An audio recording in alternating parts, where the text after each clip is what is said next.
system that will ignite your passion for life. I'm Aldwyn Altuney, also known as the Media Queen from Australia. And I'm Kerstin Linnartz from Germany. We are here to take you on a journey of inspiration to help you grow in life and business and unlock your true potential.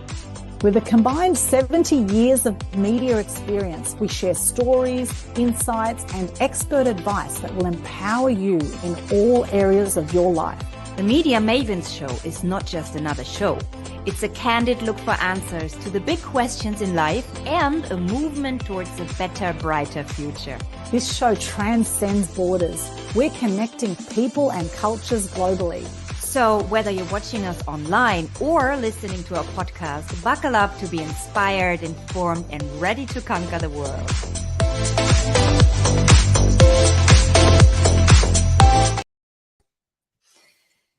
Welcome. Here we are to episode number 13 of the Media Mavens Show. Welcome from wherever you're watching and tuning in and listening all over the world. We're so happy to have you with us again. And we're super happy to have a very special guest with us today. I've known this powerhouse, I think it's like 20 years or something. She is not only a German TV presenter, an actress, a speaker, an author, but she's definitely one of the fittest, strongest, and most resilient women I've ever met. And today's topic of the show is the joy of resilience. Meet Annabelle Mandeng. Annabelle, glad to have you with us. Hi, it's an honor to be here. Thank you so much for having me.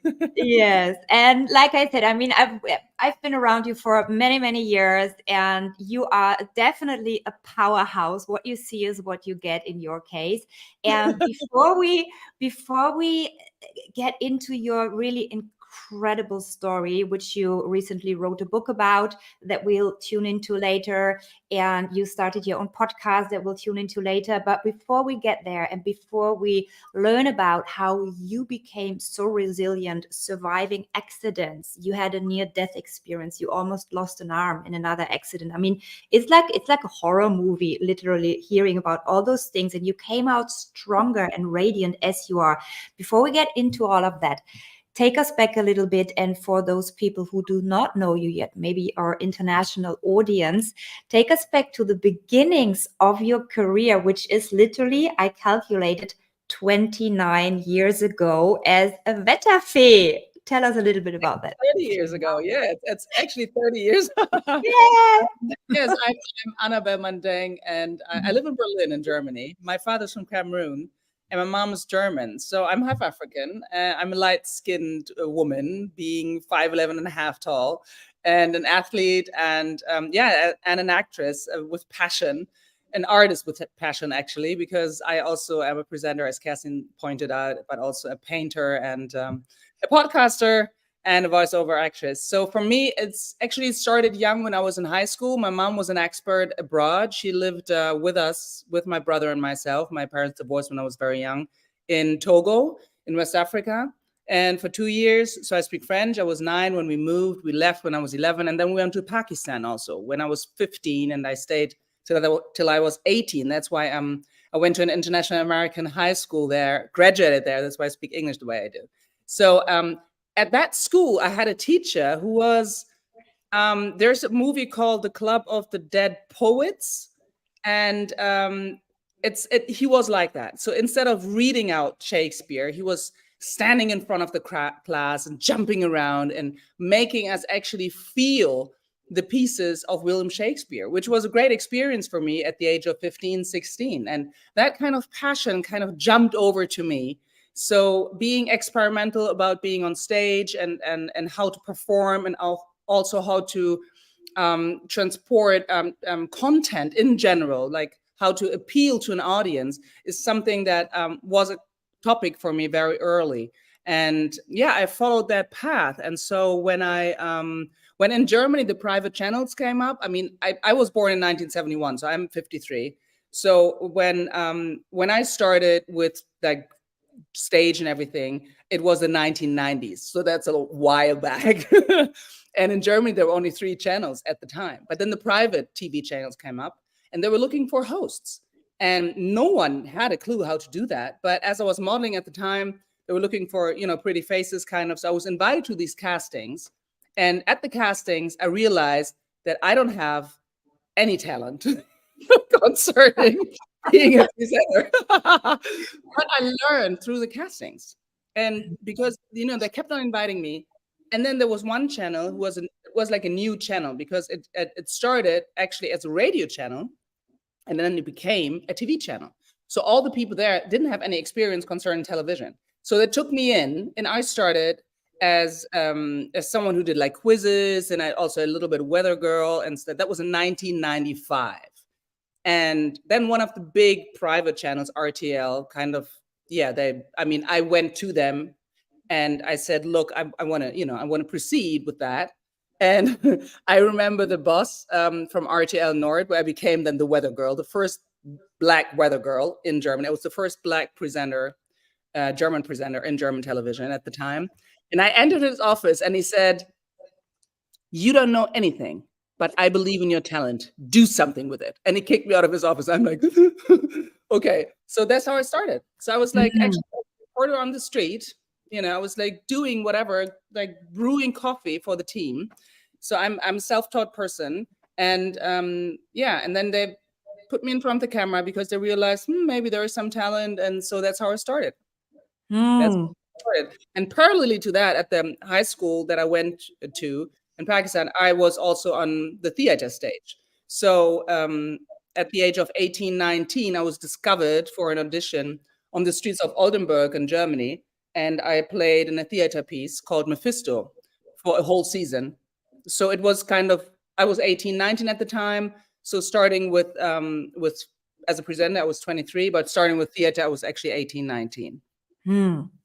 So I want to get into that, because the topic of the show is the joy of resilience, which is the topic that you now also do keynotes about on events and so on and so forth. We're going to get into that because I have a suspicion, it's very often the case, that people who don't have the smooth start, right, and the easy upbringing and the pampered childhood, they become the strong ones. And I want to know later on, we're going to take a bookmark here, if that made you maybe a little bit more brave, because you got to be brave, right? You got to be freaking brave to be a young girl and jump into a job that you have no clue about. You just dare to do it, right? You're the first Black girl in German television. You did some brave decisions here. And in a bit, I want to know if that has to do with the way you were brought up and what you had to endure. But before we get there, and this is something that we all have in common as women in the media business who have been there for 25, 30, 35 years, in a business where normally women beyond their 40s are forced to retire, right? There is ageism, there's sexism, there's racism, there's all kinds of isms in the media all over the world. We share that, Aldwyn and I, we had lengthy conversations about that, also with other actresses, hosts from other countries. What would you say is your secret that you're still around after 30 years? Well, I'm a hard worker, first of all. I'm very disciplined. I believe in that you have to give 150% if you want to reach 100%. And so I have a high respect towards people that made it. I have a high respect about teamwork. So I believe that we can empower each other. And I think I was very early with that, that attitude on the market. Now it's common sense to be empowering towards others, but it wasn't at the time. But I think by approaching it like I approach sports, because as an athlete, you can't function without other people. It gave me the opportunity to have a different view on things. And you can only change things and become better if you train for them. It's logical. You can only become better if you've reached the limit, if you ask professionals that are better than you. That's logical as well. So, I have a different approach, I think, in general, because I never visited a university or a college or anything else. I learned by doing it. I learned by learning from other people. And that made me, I think, different in a way, but also more resilient in a way, automatically. Yes. And that's also something, actually, now listening to you, that we all three share in common, the professional sports background, right? And I think that when you look at successful people who are very public, people who are enduring and persevere with their career, and they build like careers over decades, most of them have some sports background, because that's when you get your shit together, right? You keep going, you do another rep, and you just stick into it. You don't give up when things get uncomfortable. When the sweat is running, then you know things are changing, right? Aldwyn, would you agree? Aldwyn, tell us about your sports career, Aldwyn, for a moment. And she's been around forever as well.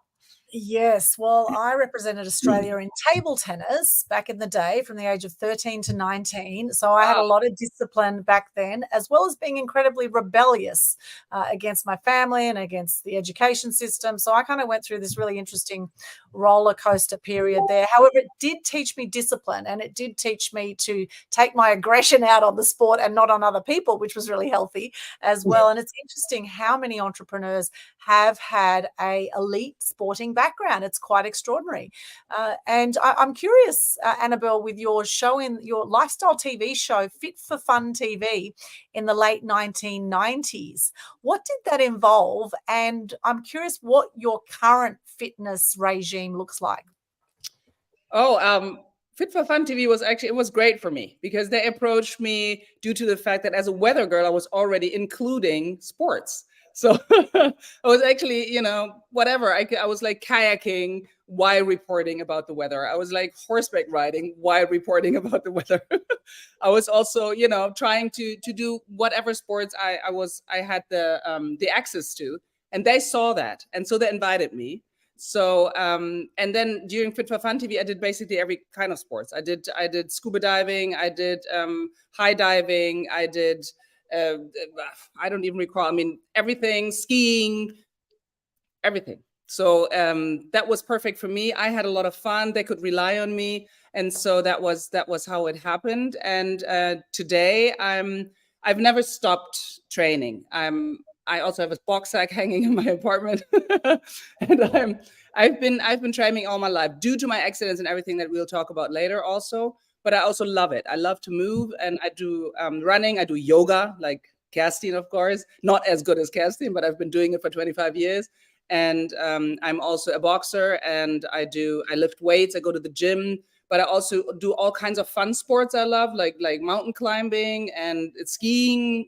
Downhill skiing I do every year. I'm a very good downhill skier. I'm probably the best black downhill skier there is in Austria if I go there. And yeah, so I just do whatever it's fun, and I have some restrictions that we talk about later physically due to my accidents, but otherwise, I think the joy that I have through feeling better by being agile is something that helps me sticking to it. It's for me, it's not an option not to do sports. It's like I brush my teeth, I eat, I sleep, I do hygiene, and I move. It's like it's part of the whole life circle that I live in, and I would never give that up. So for me, it's a natural thing, and I continue. I train. If I train hard.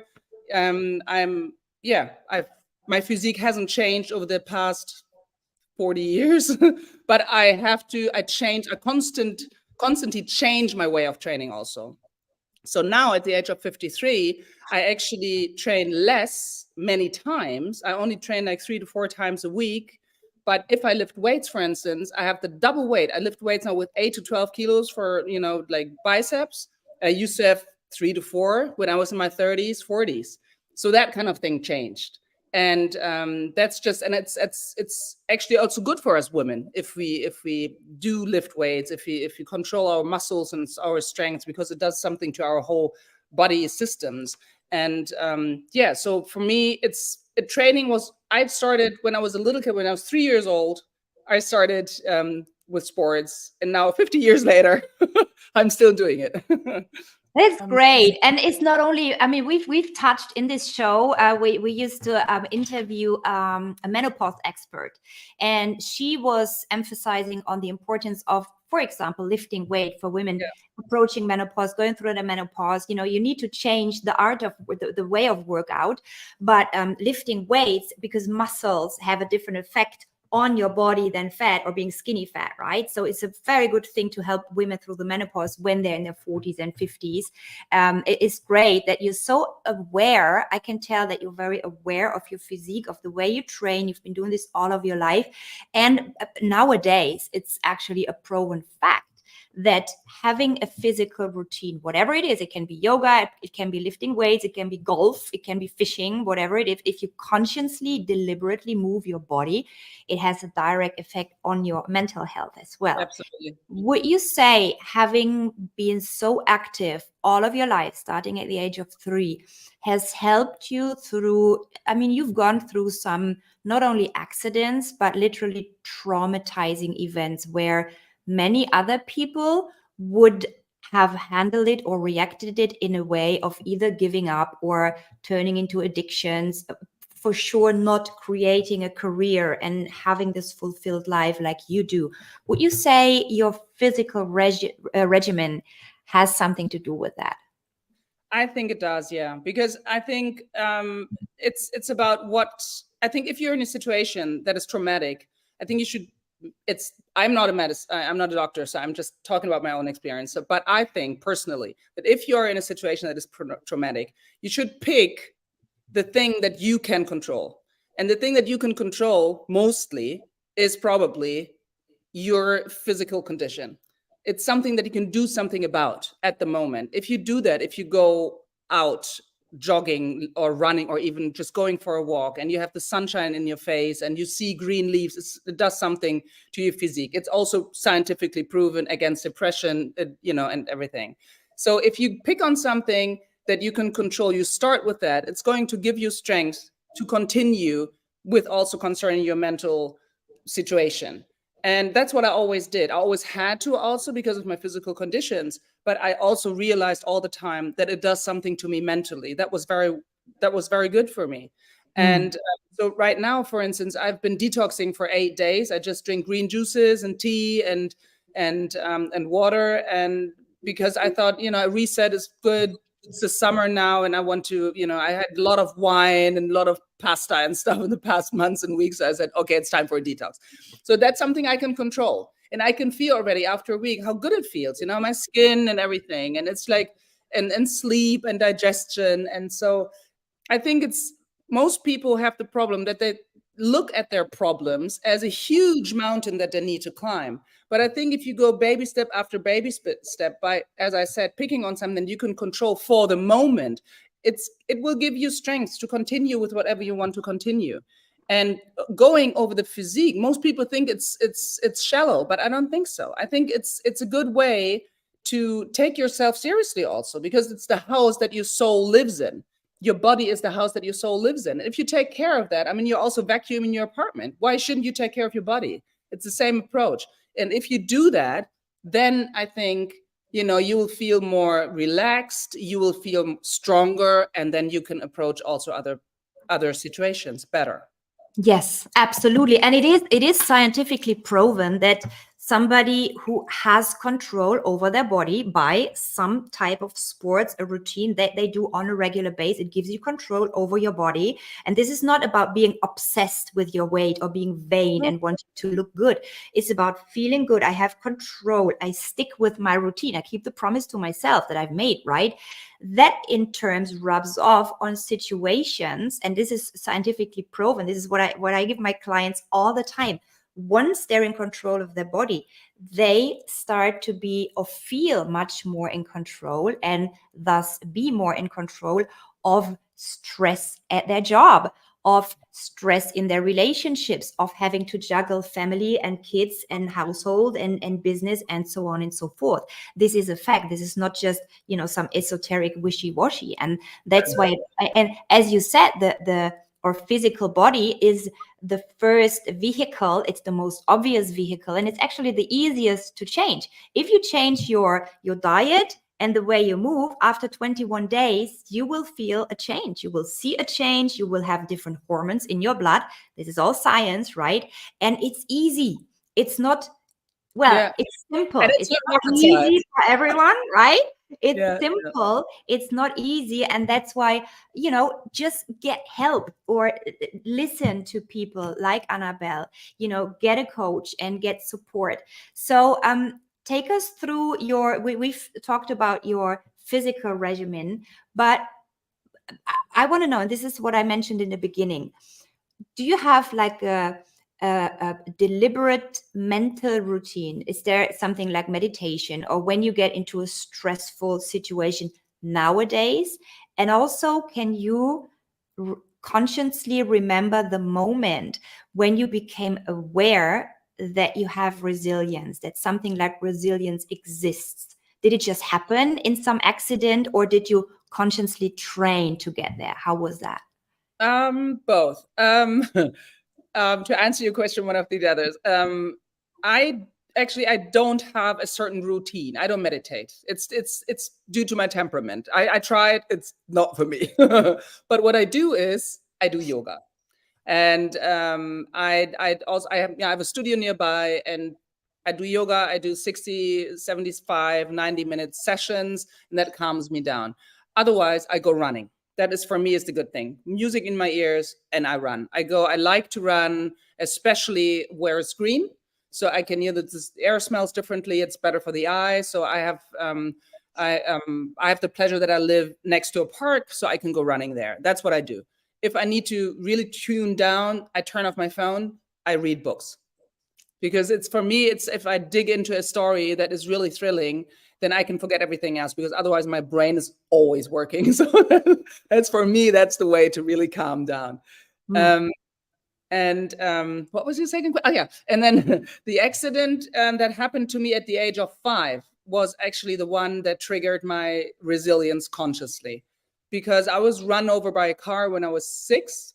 When I was 6. So when I was 5, I fell from a 5-meter water slide, because we were in Cameroon for a visit, my family and I, and my uncle told me, turn around, we want to make a picture. While I was up on the ladder on 5 meters, and I turned and I slipped and I fell. And he caught me, but my head bumped on the floor, tongue, and split open. So as we were in the middle of the jungle, seriously, literally, I went to see a doctor, but there were no anesthetics. So I was stitched. As a 5-year-old girl, I had like 5 stitches here.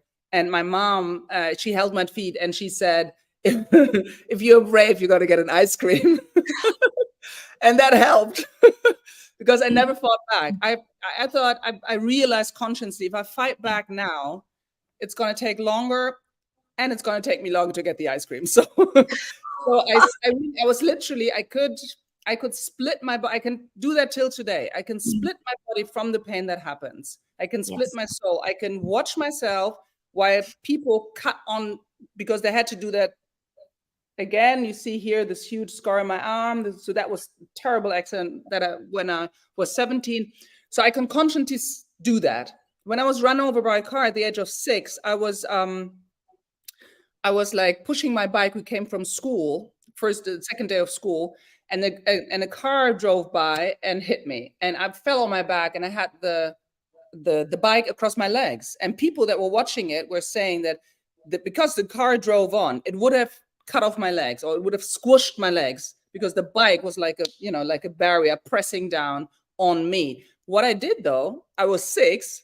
I lifted the bike and I threw it to the side, and I turned on my back and I stretched my arms. So I was with my face down on the street, and my satchel was actually burned and clung to the engine, but my back was intact. So I was like, she still went on driving. That's why I have the scar here, but nothing happened to my bones or something. And then people picked me up from the street, and then they put me on the side, and I was laid on my back, and I looked into the sky, and then I left my body.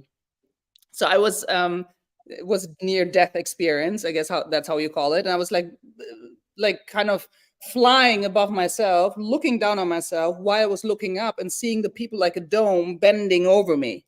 And so seeing that, and then watching a friend, and I asked her later, it happened. She left the group, she went to the traffic light, and she was pressing the traffic light and looking back and panicking. And then She ran to, it was a small town. She ran to the street. She got her mother. My mom was a teacher. She was at the school. She ran back, and then the ambulance came, and then they lifted me into the ambulance, and then I was back into my body. So I remember that till today. And those two incidents, first of all, splitting my consciousness from the fact that I have physical pain at a certain area, but it needs to be treated so that I get healthy. I can do that. And then second of all, I was consciously aware that I survived that incident, that accident. And that did something to me. It triggered resilience, obviously. Yes. I was happy. I could see that, oh my God, I literally, when I got back into my body and I opened my eyes, I was like, all right, I survived. So that's something that never left me till today. That, I mean, such an incredible story. I've heard it before, but I've had goosebumps listening to you right now, and I was with you right there, right? At such a young age, there's so many questions. Okay, I gotta stay online here. At such a young age, first of all, did you have anyone taking you by the hand to process what had just happened, to digest all of those things, to consciously realize, right, I left my body, I almost died, but I'm back here, and I have this ability to split my body? And then you say you can consciously do that now. And that's actually something, some people train for that, you know, when you go into deep meditation, into deep theta healing, this is what I mean, I've learned those things, leaving the body consciously to heal certain things and to numb the sensation of pain. You know, those people in India who stuck arrows and metal through their cheeks and through their tongue and like tie big stones to their penis, to, you know, this is the practices, what they do to, as you were saying, to split their body-mind connection and to actually putting their physical body into pain, but not experiencing in their mental body. This is very, very advanced meditation techniques at the end of the day, which you, looking back, first of all, do you perceive it as a gift? Because it is a form of a superhuman asset that you have, right? Taking yourself out of stressful situations. I mean, when you're able to do that, is there anything that can stress you? Do you still feel scared or stressed? Of course, no. And the thing is, I can't numb the sensation. I can just endure it. That's a different approach. It's something completely different, I think. So it's, for me, I didn't have anyone to talk about that in particular. It's not like today where you take those kind of things seriously. You know, that's like almost 50 years back. So people are like saying, oh, okay, that happened to you. Yeah, right. So, you know, no. But yes, I can still do that I can kind of split, but it's not that I don't feel the pain. It's not that. I do feel the pain, but I can endure it. I can relax the rest of my body completely. I'm able to do that, you know? So it's something that I don't know. It's something that I personally can do. And I do it out of a survival instinct, because fighting back or like really realizing what's going on there on the arm or something that happened to me is much worse than relaxing for the moment and just let it happen and then it's over. So that is, I think the technique that you're talking about, that is really high meditation stuff, and I will never get there. But I have a tool to make it able for me to endure these kind of situations. And if I'm stressed, then, as I said, I go running, I do yoga, and what I also do, I go into the forest and I hug trees. As I've been doing that for a very long time. I don't need it that often, thankfully, but then I take it seriously and I, you know, lay my hand my head against the trees. I hug them. I breathe in, I breathe out. I take my own time, turn off my phone, and that really helps. It's like a connection to nature, to peacefulness. This is what I search for then. Absolutely. And now for everyone listening who's like, oh my God, she's like an esoteric hippie hugging trees. Hold on there. Get me out here. You know, this is something, I mean, those hippies and yogis in the past, they knew what they've been doing. They might not have had the scientific proofs and machines to prove things like we have nowadays. But actually nowadays it is proven that it's called earthing. Hugging a tree, it belongs to the practice of earthing. It's the same when you run barefoot through the mud or in the forest, you know, do it barefoot. And what happens? You actually mingle your own electromagnetic field with the soil of the earth, with the electromagnetic field of a tree, which goes way down into the ground, and you change your own frequency. You change the electromagnetic field of your body, and the resonance of the tree mixes with yours. And this is why earthing is a very powerful grounding technique. Wow. Right? We just feel better, but actually something happens in your body which pays onto the account of your resilience as well. So, I heard in Japan they see it as a sign that people go, it's called forest drinking or something. I think forest bathing.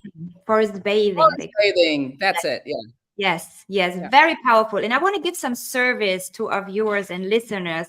I see a guarded body on Aldwyn's Instagram live. He's saying, great gig, Annabelle. Let's give some service to our listeners and viewers. And, you know, there's so many people that are stressing out about so many things. People's nervous system nowadays, because we're bombarded with all this information, with all this social media, with all these negative news on television, which I stopped watching over 10 years ago, because it's just negative energy. But anyway, so many people are living from fear, and they're scared and they're stressed, and they're inwardly and sometimes outwardly freaking out about minor or major things. And changing what you do consciously and or unconsciously, changing your physique, your frequency, will make you much more resilient. You talk about even the joy of resilience. That's the title of your keynote that you share. So what is your service? How can you recommend somebody who feels stressed, overwhelmed, who is touched by even the smallest things? You know, when our nervous system is sensitive, even the smallest things for some people become hard. What is your recommendation for somebody who has not undergone all of those experiences, who might be totally blank with their knowledge about that? How can they get to know the joy of resilience? Well, I think it's, again, starting, like I said, about when you train your body, you should start with little steps. And I think it's the same, but I would go over food. I mean, it's very simple, because I think it's what you give into your body, it's going to give you back some kind of energy. A certain kind of energy. So if you stick to natural products and you leave out fat and sugars and too much salt and sweets and alcohol and nicotine and all that, it's doing something to you. It's doing something to your mental health as well. And that is something that you can control as well. So it's, I know that sometimes junk food is cheaper, but I'd rather go for a cheap, like a big broccoli and make a great soup out of it, instead of going for a hamburger that costs probably more. So I think there are ways for all of us to eat healthy, because I think that is the start of everything. It's like the energy that you put into your body is going to help you get through the day. And if you drink enough water and clean water, and you have hopefully enough food that you can control yourself, that means mostly not going too much to the restaurant, cooking on your own, having friends around you. Like, social connections are really important for your mental health. And if you have those two factors intact, then I think you can also deal with the stress. I think it's also about filtering. I think silence is extremely important. Turn off your phone, turn off the television, don't listen to music, just sit and let it be. Just enjoy the nature and the sounds, or the not sounds, that are around you, and just breathe. And I think that's really important, because we live in a time where the speed is so high. I mean, there's always something happening, and we are always triggered through noise and sounds, and, as you said, news and catastrophes and all that. And the only way that we can survive mentally is also to stay in a kind of healthy bubble, to groom that. And you can't change the big catastrophes in life. Climate change is something that's freaking out so many people, but you can do something for your own little bubble. You can become more aware about your food. You can become a vegetarian, or you eat just organic meat once a week or something. Those are little steps. So concentrate on the little steps that you are in control of. Then you won't feel that much stress, because stress is due to factors that you're not in control of.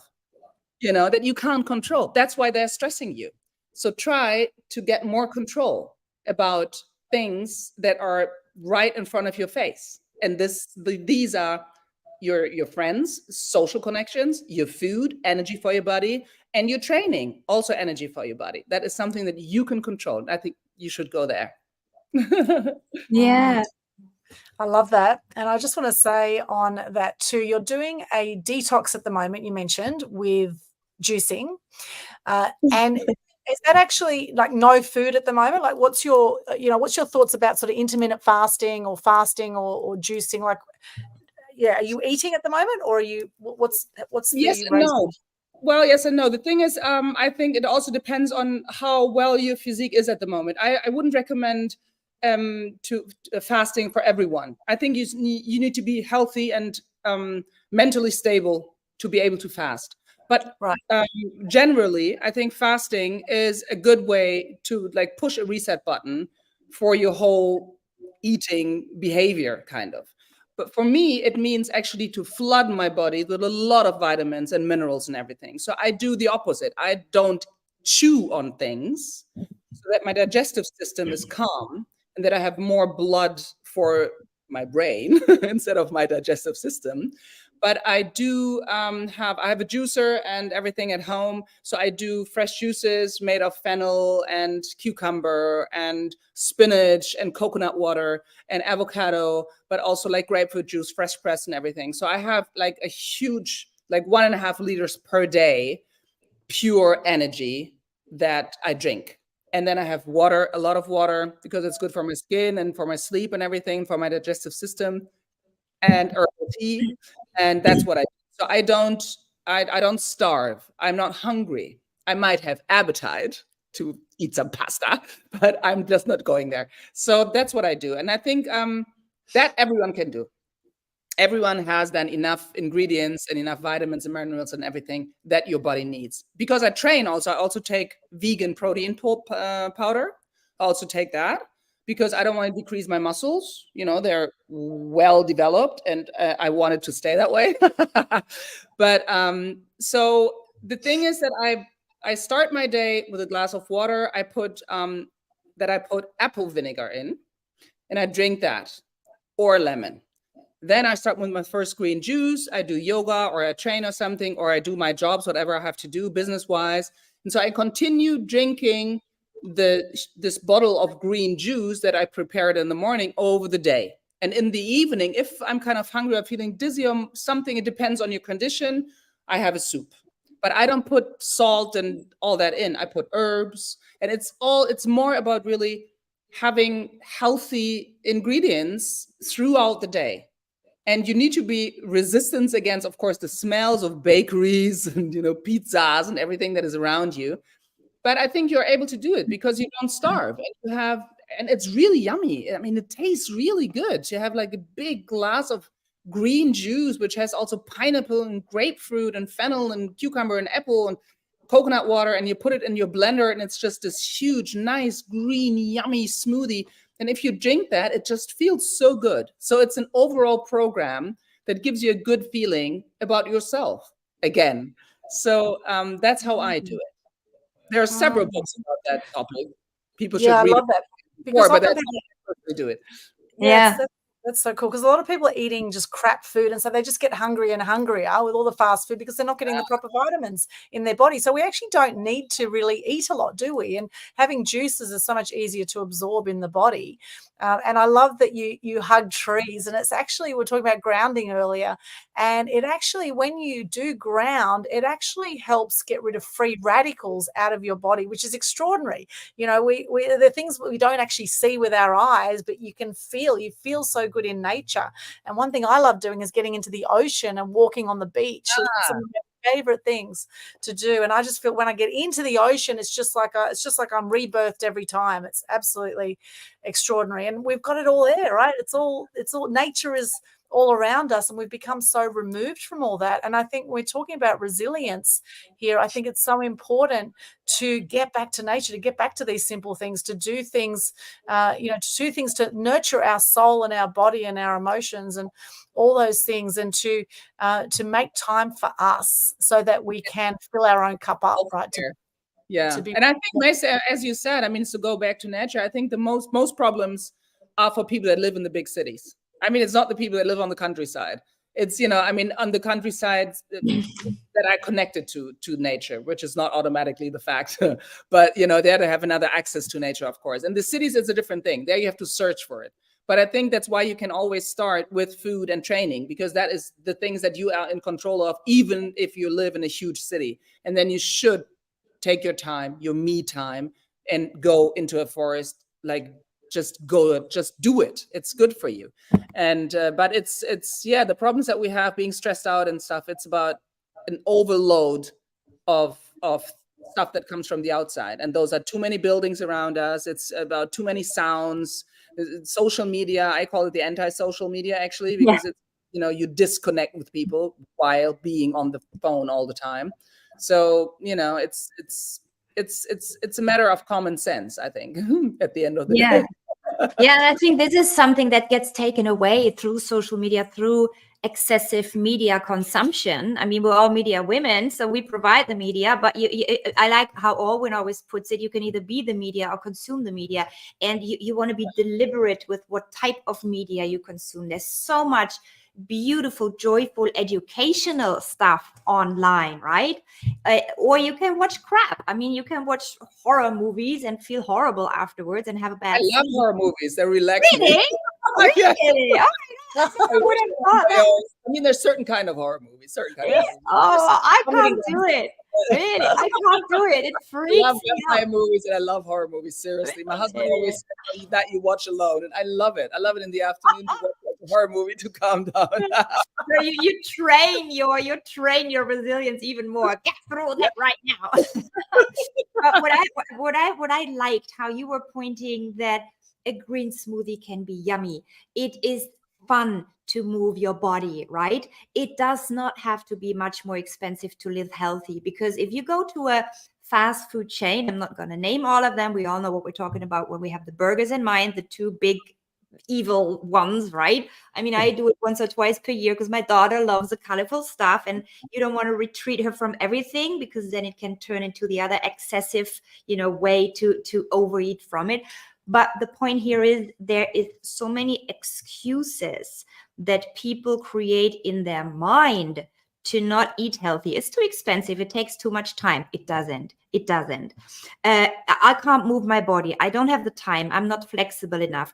Wrong. I have in my books, I have created and shared routines that you can do while you're on the desk. It is just a decision. And this is something that I love that quote, you're always just one decision away from a healthier life. And this is what I think circles us back to resilience. It's a decision that you make. You can either have those horrible experiences and become scared and never go to a playground again, or never do sports again because you could get injured, or like in your case, especially go for it and still embrace life, right? And it's a decision. And that's something that so many people allow those excuses taking over in their life. And at the end of the day, there's so many books you can read. We don't have an education problem. We have an implementation problem. So many people know how to do it better, but they still don't. They still choose the crappy food. They still choose to keep their ass on the couch, right? And to not move. It's a choice that you take. And same is the choice to look amazing and be healthy in your 50s as a woman like you do, right? And it's a choice to go and grab life. I want to, because we're slowly closing the circle, and I want to address something else besides all of those amazing things that you do in regards of your body, in regards of your mind, of inspiring others with your knowledge and practice about resilience. You were mentioning that you were the first Black girl hosting a TV show in German television. And just recently you started a podcast. It's called in German Aktivkohle, which means in English is like active coal. I think you would say active charcoal, right? Tell us a little bit about that. How did that come to life? And tell us how you managed from being the first Black girl on television to being really influential and now hosting this podcast and being so active and really a voice for not only Black women, but Black people in media and in general. Tell us a little bit about that. Yeah, well, I was not the first Black girl on television. I was the first Black German presenter on television. There was one, I think, German actress that was before me, but yes, I am. Whoop, sorry. I am one of the first ones in Germany being Black, and also I'm very tall. I'm 5'11", so that, the two parts, and a woman. So the thing is that first of all, I never gave up. I always believed that there is a reason why people also believe in me, and why I have so much fun doing what I do. So for me, there wasn't an option to leave that field of expertise or to leave that kind of business. Actually, acting took much longer, because in acting, it was that there were so many roles for refugees, prostitutes, or cleaning women, for Black women, that I said, no, I turned them down. So I financed my life being a presenter, because presenters were more supposed to look more international due to MTV. That's how it started, where I thought, actually, it makes sense to have like an exotic so-called face on television. So, but, I thought, okay, people are stupid if they think that's why I'm on TV. I'm on TV because I'm good at what I do. So I went from there, and especially through Black Lives Matter and due to the death of George Floyd, the conscience changed globally. We all know that. It was not only Black people going on the streets, but suddenly it was everyone roaming the street, demonstrating for Black Lives Matter, because they realized that it's imbalanced globally, how people were treated and how people were looked at and how they were seen also in the media, how they were positioned in the media. So that was healthy and very needed when that happened a couple of years ago.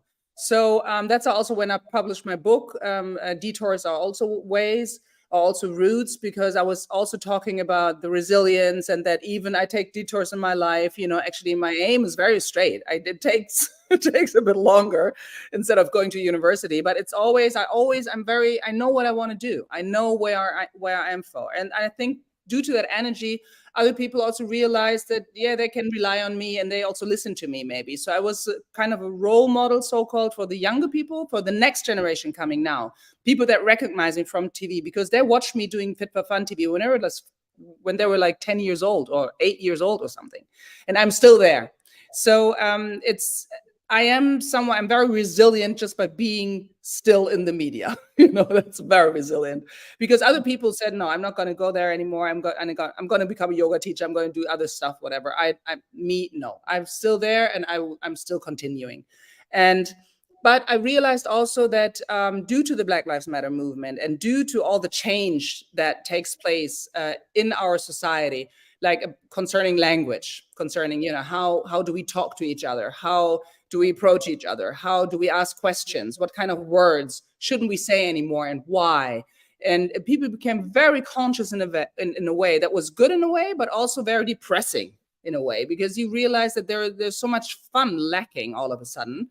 And so what I try with Aktivkohle is it's not a new approach, but I think it's a very healthy approach, because Aktivkohle, that's why it chose that name, is actually a chemical substance that is used to clean water, and it's also against poisoning, and it's against digestion problems. And to be a Black person that is an activist is like Aktivkohle, because kohle is Black. So it's a bit, it's like a joke, and people realize that.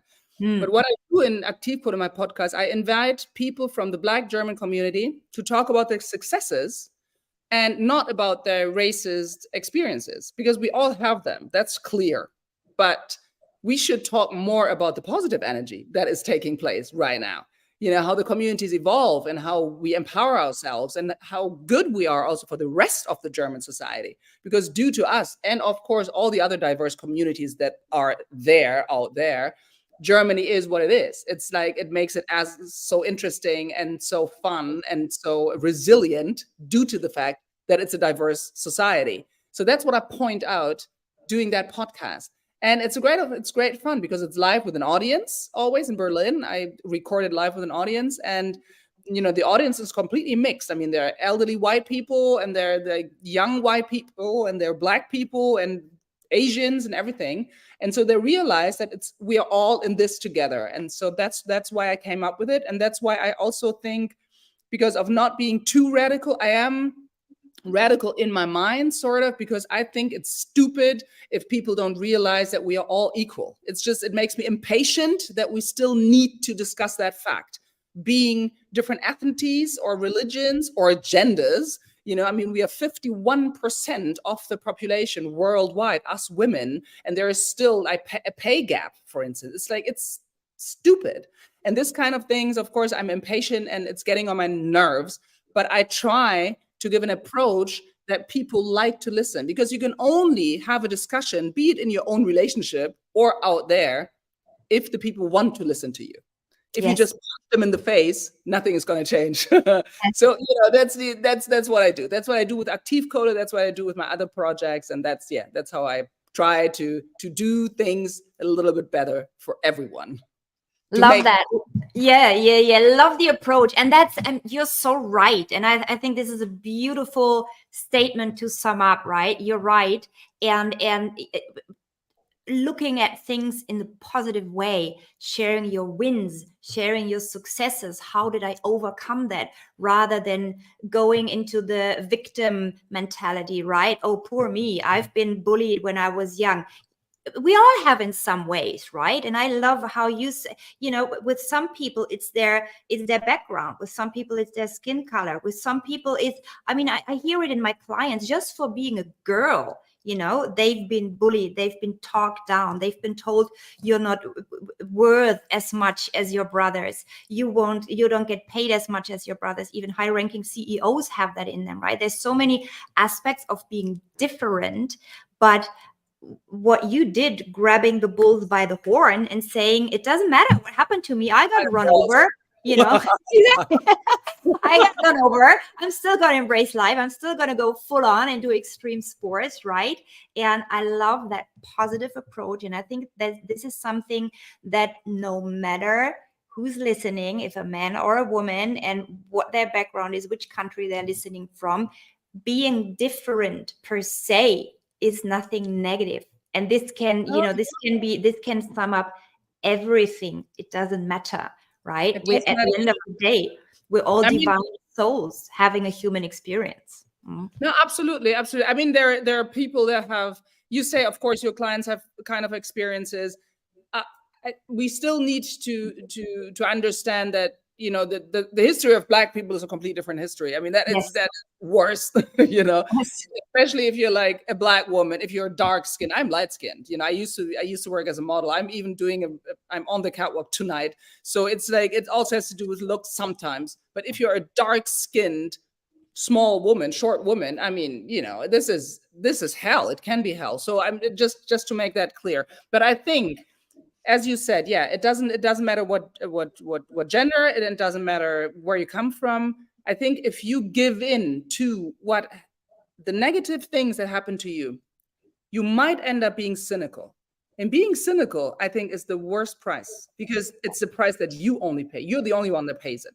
People don't care. It's like, if you don't take care of yourself and your soul, I'm so sorry, but it's the reminder that I have to go for makeup for the show. I think that no matter what happened to you, you need to take care of yourself, and you need at least to try not to become cynical and not to lose your sense of humor. Because if you survive everything, but you lost your sense of humor, it's no fun. I mean, what can you do with it? It's like you're a serious survivor, but it's not enough. I think so. That's really important, that you keep in mind, becoming cynical is the worst price. You can become ironic, of course, you can of course, remember what happened to you. You can work with it. You can come out stronger, hopefully, and take it seriously. You need to take responsibility what happened to you, because it always takes two to tango. All of that, yes, but please don't become cynical. Keep your sense of humor and be a happy child, and be a happy inner child, because I think that is really, really important.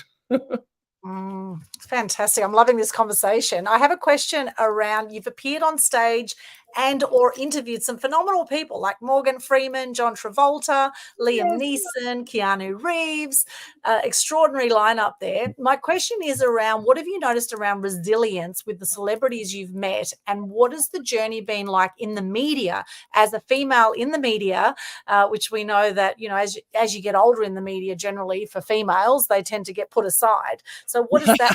What has that journey been like for you? Well, actually, I'm very happy that I was with Morgan Freeman on stage, and I will be on stage with him next month again. So that's really nice, and he's a great guy. And him, and also another what's her face, another famous female actress that is very tall that I work with. They both told me that there's always a market for you. You know, you just need to find it. There's always a niche that you belong, and it's you know, just that just if you're not like the others around you doesn't mean that you, as you said, Kerstin, that you're wrong. But you belong somewhere, and there are films for you. There are stories to tell for you. So that is something that I think each and everyone needs to keep in mind. For me, growing older, being 53, as I said, of course, it comes with a question: how long am I going to go on in the media? But as I took care of my body all the time, and as I eat healthy food, I know that I look like 35. So I can also play these roles. So actually, my career started at the age of 48, you know, very late. Same as Morgan Freeman, whose career actually also started with when he played Miss Daisy's chauffeur. He was in his 40s or something. And he had other roles before it, just like me, but that was a breakthrough that he had. So for me, so he's the only role model that I have, actually, is Morgan Freeman. So the happy I am that I'm on stage with him again in August. Anyway, so the thing is that when I was discovered sort of for Berlin Alexanderplatz, was a big cinema movie in Germany, and it won a lot of prizes and stuff, I was 48. And I had actually given up. I was like, not giving up in the sense of being negative about it, but just being realistic about it, that I probably am not going to, you know, act anymore or have the roles that I really want to play. But then Alexanderplatz came, and then Vikings Valhalla came, where I played a warrior, where I played the head of the Shield Maidens, was a Netflix series.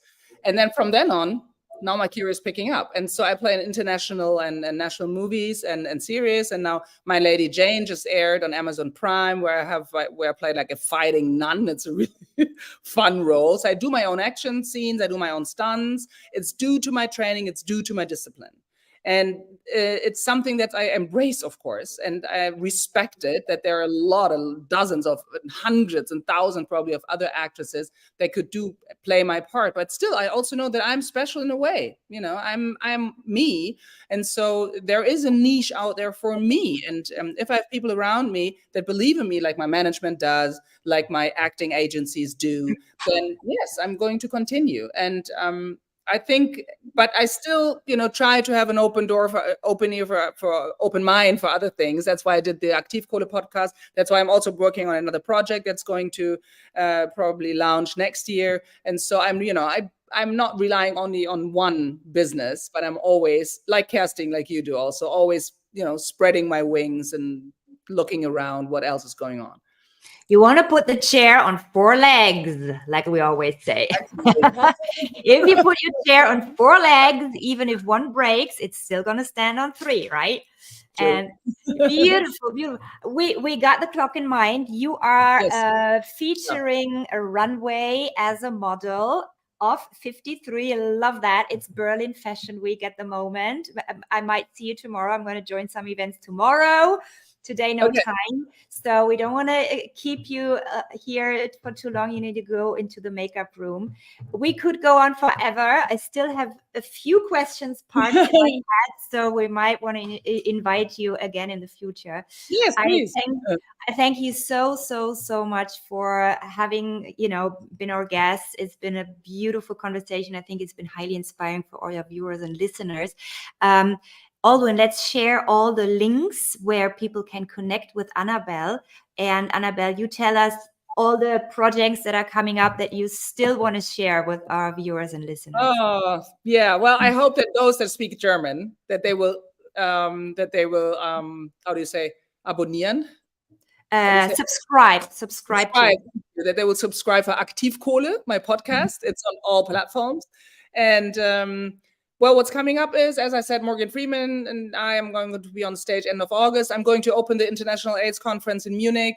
But in 2 weeks, I'm going to fly to Vienna on Sunday to shoot some more for Beasts, a series, the second season. I've been a part of the main cast for the past 2 years. And then Exterritorial's coming up. That's a Netflix thriller. It was supposed to air in fall, but it's going to be spring next year. Unfortunately, they're next to Dougray Scott, who's a superstar who played in James Bond and Mission Impossible and everything.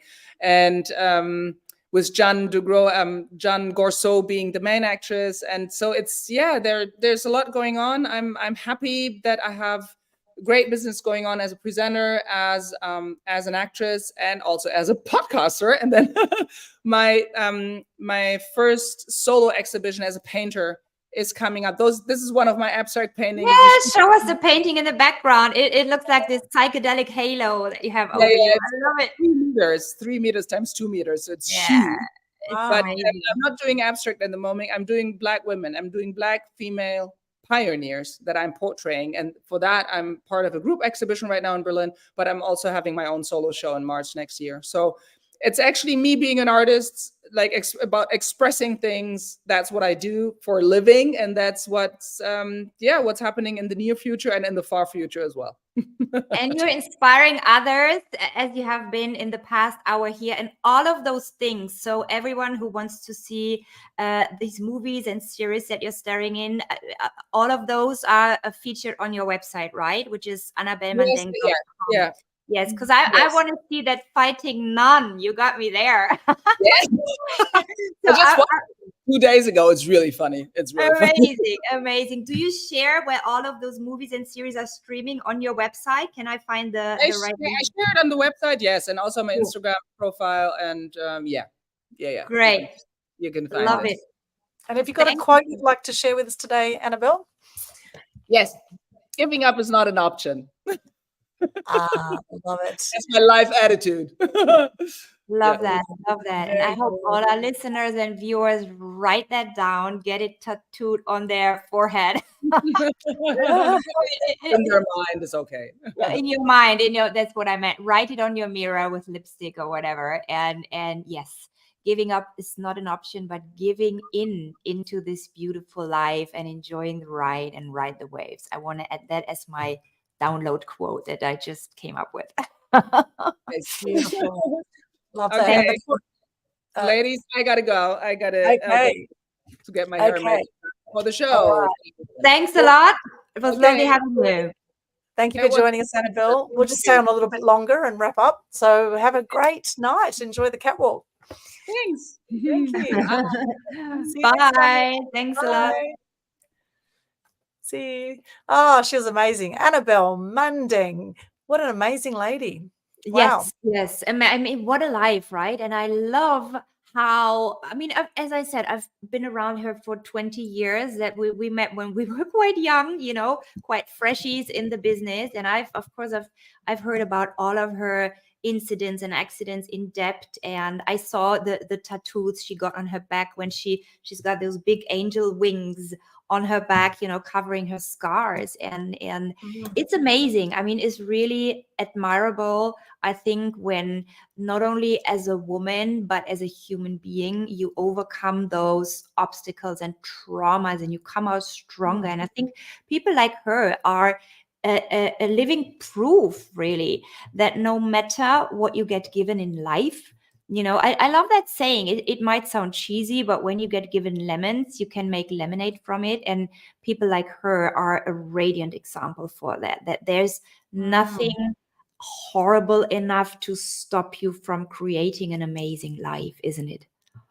Oh yeah, she looks amazing for 53. And there's a great saying there that eat less to live longer. And as she was sharing that she pretty much lives on juices, I thought, oh my gosh, no wonder she looks so fit and amazing, and those muscles, my goodness. So she is a great example of someone who can look 20 years younger by looking after themselves and Yes. have an extraordinary life and have a lot of fun at the same time after Yeah. having all that trauma. And still enjoying. I mean, when you see her, she's talking about how she also has a pasta and a wine. And I mean, her and I, we've been partying, we've been rocking the dance floor, Right. back in the days when I was, I was still going out more, and we've had champagne together. So she's absolutely, it's not, some people always think, I can't have fun anymore and I can't indulge anymore. You can, but it's all about creating the balance, and it's not only about adding or becoming restrictive, but leaving away certain things. And this can become a habit as well. And once you've gotten used to it, like she with her fasting, and leaving away certain other things, being conscious about what you put in your mind, it can become second nature, and then it's not as hard anymore. I was thinking as she was sharing, she's like a cat with 9 lives, she just she just keeps bouncing back, and it's extraordinary. Absolutely. Yeah, I loved it. I'm actually also on my way. You spend day with my daughter. I've got my daughter at home today, my little one. And that's also something that's, when you're resilient, you pass it on to your children. For all the mamas and daddies listening to us, you are a living example to your children. It's actually said that the 5 people that you spend the most time around, they are the ones that rub off on you. And as parents, when we give a positive example to our children, we can enable them to be more resilient, and the little ones, they've got some challenges to face as well. So it's a nice example to give to them as well. Yeah, absolutely. And I know you also help people with this. So for those who want to maybe work with you, Kerstin, how can they do that? They can absolutely come to my website. It's bebettercoaching.org. I have created a special website there with all the links. I have a free Facebook group. It's called the Power of a Woman Collective, where I share different tools of becoming more resilient, of how to come overload and how to organize your life better, how to be physically, mentally, and emotionally healthy. So you can go to bebettercoaching.org/links, and there you will find all the ways to get in touch with me, learn more about my work, and so on and so forth. Beautiful. And for those who want to connect with me, you can go to linktree/Aldwyn. That's linktr.ee/Aldwyn. I have a free webinar coming up in 2 days, and it's going to be around this time, 3 hours earlier. And it's called How to Build a Global Brand. So I invite you to hop along there. We also have the Global Good News Challenge every month, sharing gratitude and good news and spreading some more positive vibes out there.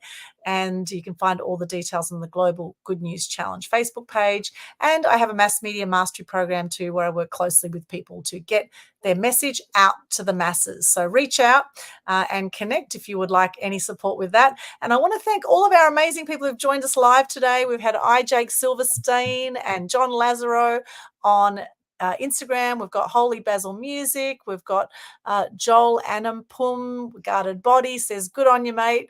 I'm glad to see Australian media also retaining their newsreaders and hosts, regardless of age, as it should be. Yes, thank you, Guarded Body. Great gig, he said earlier, Annabelle. We've got Michael Spongi here. We've got Ash Klanger, Servant of 4005. He says hi.